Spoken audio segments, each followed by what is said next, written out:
नमस्कार, प्रणाम। आज हम इस वीडियो में बात करने वाले हैं करंट अफेयर 2022 के बारे में। चलिए शुरू करते हैं। पहला क्वेश्चन है, after the recent monetary policy committee meeting of RBI, what is the growth projection for the India.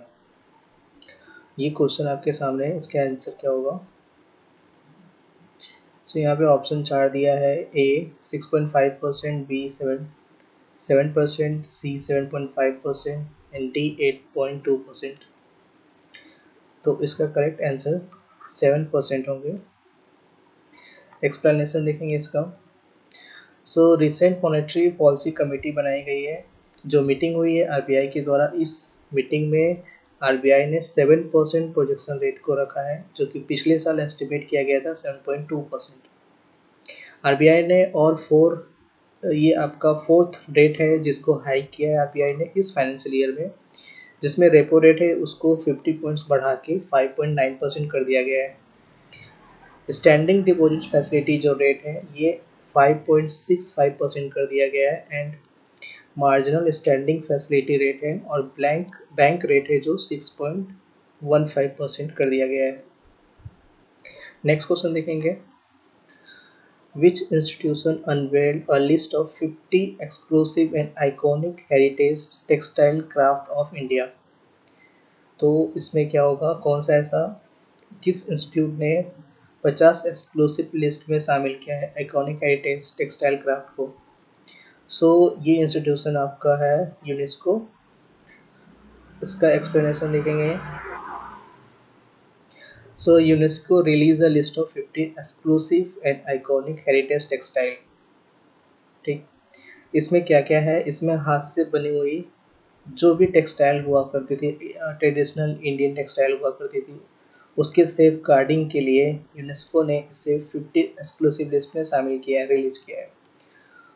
इसमें बहुत सारी चीज़ें होती थी, जैसे इसमें ये सारी चीज़ें डिस्क्राइब की गई है कि हम कैसे बनाते थे चीज़ों को, उसकी कॉजेस क्या है, किस वजह से इसकी पॉपुलैरिटी डिक्लाइन हुई है, कम हुई है, स्ट्रेटजी क्या होगी ताकि इसके बचाव के लिए हम किस तरीके से रणनीति बना सकते हैं। ये सारा चीज़ इस लिस्ट में शामिल किया गया, रिलीज़ किया गया। ये बहुत सारे आपके ट्रेडिशनल यानी क्राफ्ट हुआ करती थी जो कि हैदराबाद से थी, इसके बाद आपके उड़ीसा से थी। इन सबको प्रिजर्व रखने के लिए यूनेस्को ने 50 एक्सक्लूसिव लिस्ट को रिलीज़ किया है। नेक्स्ट क्वेश्चन देखेंगे। Gurram Jeswa, who was also known as People's Poet, is from which state?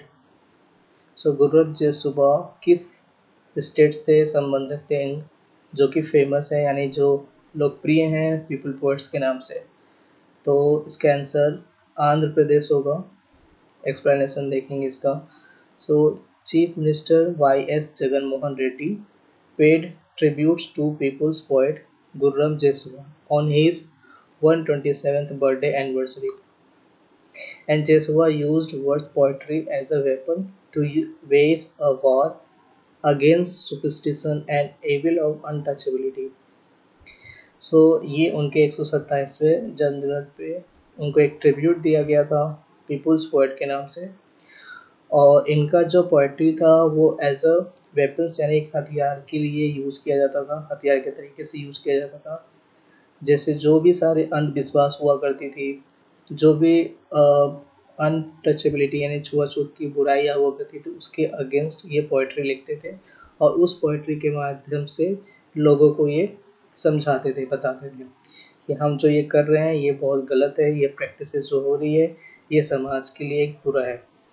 तो ऐसे करके इन्होंने बहुत सारे समाज सुधारक के लिए काम किया, समाज के सुधार के लिए बहुत सारे काम किए। इस वजह से इनको पीपल्स पोएट के नाम से जाना जाता है।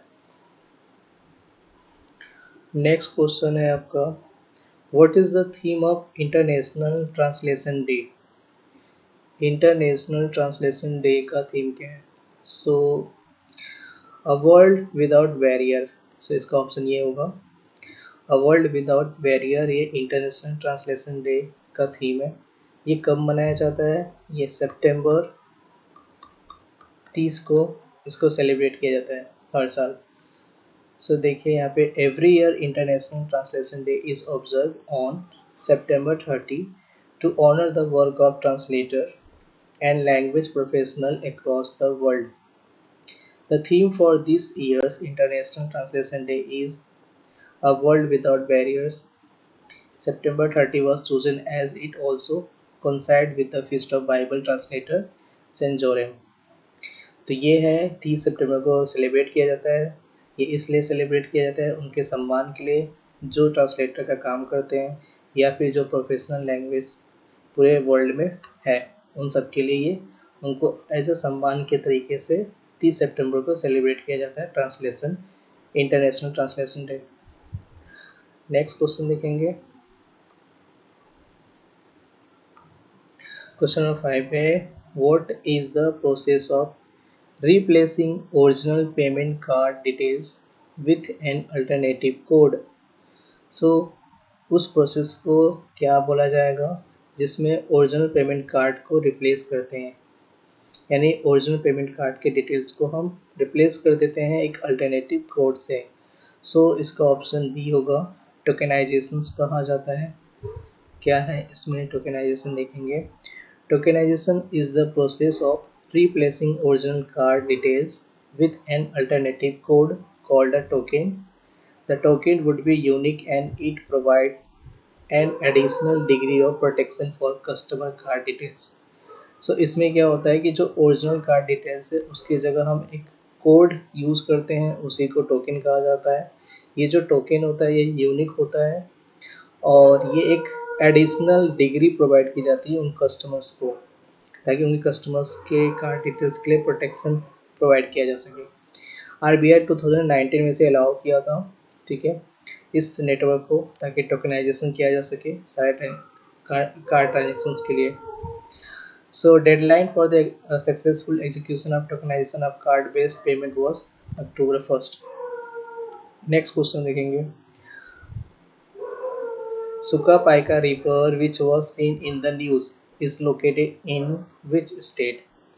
सो ये न्यूज़ में है जो कि अभी बहुत ज़्यादा फेमस है, तो न्यूज़ में इसकी चर्चा हो रही है। तो ये रिवर कहाँ पे लोकेटेड है। सो ये उड़ीसा में है। एक्सप्लेनेशन देखेंगे।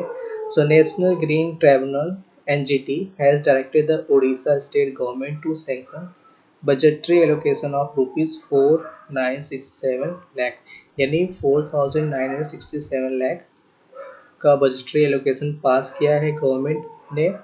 किस लिए, ताकि इस रिवर को इसका वापस मतलब इसको नवीनीकरण किया जा सके। ये प्रोजेक्ट जो है मार्च 2023 तक इसे बनाया गया है कि इसे सक्सेस करना है।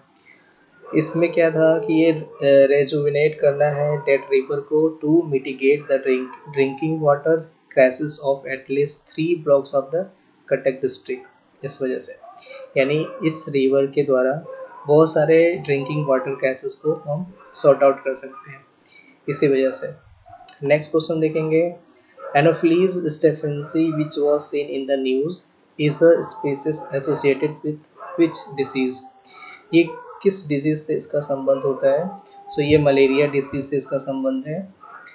एक्सप्लेनेशन देखेंगे इसका। The World Health Organization has launch new initiative to stop the spread of invasive malaria vectors in Africa. तो अफ्रीका में ये वेक्टर्स है जो फैला था, इसके इनिशिएटिव के लिए WHO ने लॉन्च किया था। Anopheles stephensi is the primary mosquito vector है, रेस्पॉन्सिबल है मलेरिया के लिए जो कि अर्बन इन्वायरमेंट्स में होती है। The initiative aims to support a regional response to Anopheles stephensi on the African continent. ये जो है रिस्पॉन्स है कहाँ के लिए, क्योंकि इसका जो शुरुआती एम्स है वो कहाँ पे अफ्रीकन कंटिनेंट में इसे सपोर्ट करने के लिए इसे इनिशिएटिव लिया गया है। तो ये इनिशिएटिव किसके द्वारा लिया गया है, WHO के द्वारा लिया गया है। टारगेट उसने बनाया है कि 2017 से 2030 तक इसे कंट्रोल करना है। नेक्स्ट देखेंगे question. What is the minimum net worth of regional rural banks to be eligible to list on stock exchange. Stock exchange में लिस्ट होने के लिए minimum net worth of regional rural bank क्या है, यानी अगर जो RRB है उसकी मिनिमम कितनी नेटवर्थ होनी चाहिए स्टॉक एक्सचेंज पे लिस्ट होने के लिए। सो 300 करोड़ रुपीज़ होनी चाहिए लिस्ट होने के लिए स्टॉक एक्सचेंज पे। एक्सप्लेनेशन देखिए इसका है, जो कि फिनेंस मिनिस्टर ने एक ड्राफ्ट गाइडलाइंस इशू किया था, जिसमें ये बोला था कि regional rural banks will be eligible to list on stock exchange and raise funds if they have net worth of at least 300 crore over the previous 3 years। मतलब 300 करोड़ रुपया पिछले 3 सालों में कम से कम होनी चाहिए उसकी नेटवर्थ। ठीक है। इसके बाद और कंडीशन है कि उसकी कैपिटल एडिक्वेसी 9% होनी चाहिए each of the previous 3 years, पिछले 3 सालों में। एंड रिकॉर्डेड ऑपरेटिंग प्रॉफिट उसकी कम से कम 15 करोड़ होनी चाहिए मिनिमम 3 साल में, पिछले 5 सालों में। पिछले 5 सालों में मिनिमम 3 साल में 15 करोड़ तक उसकी ऑपरेटिंग प्रॉफिट होनी चाहिए। तो ये 3 कंडीशन अगर सेटिस्फाई है तो आरआरबी बैंक एलिजिबल हो जाती है स्टॉक एक्सचेंज पे लिस्ट होने की। नेक्स्ट क्वेश्चन देखेंगे, which state assembly has passed a bill to dissolve state vigilance commission. तो इसका आंसर पंजाब है। ये क्या होता है देखेंगे, Punjab legislative assembly unanimously passed a bill to dissolve the state vigilance commission। इन्होंने ये पास किया था, ये जो आपका पंजाब लेजिस्लेटिव असेंबली है, इसने एक बिल पास किया था जो 2 सालों के लिए सेटअप किया गया था पिछले। इसने जो चीफ मिनिस्टर है Bhagwant Mann table the Punjab state vigilance commission bill 2022। It was set up in 2006। 2006 में इसे सेटअप किया गया था। अगेंस्ट किसके अगेंस्ट, पब्लिक सर्वेंट के against. And was dissolve in 2007। 2007 में इसे डिजॉल्व कर दिया गया था, बंद कर दिया गया था। The commission was constituted again in the नवंबर 2020। लेकिन वापस इसे नवंबर 2020 में इसे कंस्टिट्यूट किया गया है। नेक्स्ट क्वेश्चन देखेंगे, लास्ट क्वेश्चन है, which racing driver on the formula 1 Singapore grand prix 2022 title. तो इसका आंसर है C, Sergio Perez. Sergio Perez जो है ये फॉर्मूला 1 में पहले नंबर पे आए हैं।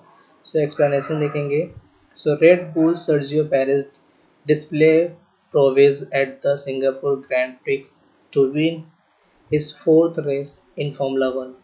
ये अपनी 4थी रेस है जो फॉर्मूला 1 में इन्होंने जीता है, और ये पहले रैंक पे आए हैं। दूसरे पे फेरारी चार्ल्स लेक्लर्क है, एंड तीसरे पे है कार्लोस सेंज। सैरोज जो है ये 32 साल के old Mexican motor sport racing driver है, और ये जो स्पोर्ट यानी ये जो फॉर्मूला 1 रेस हुआ था ये कहाँ पे हुआ था, मेरीना बे स्ट्रीट सर्किट पे हुआ था। तो इस तरीके से मैंने ये 10 क्वेश्चन डिस्कस किए हैं। Thank you very much.